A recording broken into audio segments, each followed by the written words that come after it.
মাছ ভুনা, হলুদ লবণ দিয়ে মেখে নেব। তারপর এক সাইডে সরিয়ে নিলাম। এখন চুলাটা অন করে দেব। চুলাটা অন করে দিয়েছি। তেল দিয়ে দেব।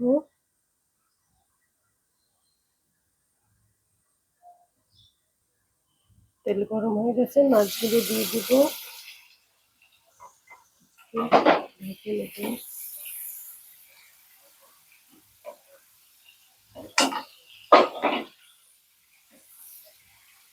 এখন মাছগুলো তুলে নেব, এক সাইডে রেখে দেব। পেঁয়াজ একটু ভেজে নেব। পেঁয়াজটা ভেজে নেওয়ার পর এখন দিয়ে দেব লবণ, মরিচ গুঁড়ো,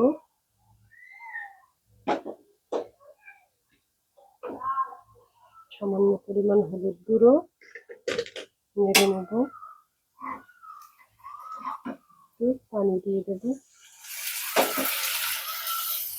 এখন দিয়ে দেব বাটা পেঁয়াজ, টমেটো কেটে রাখা।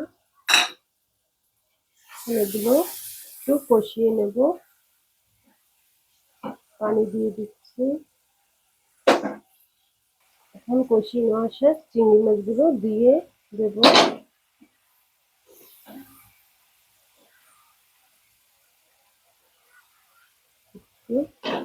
ঢেকে দেব 2-3 মিনিট।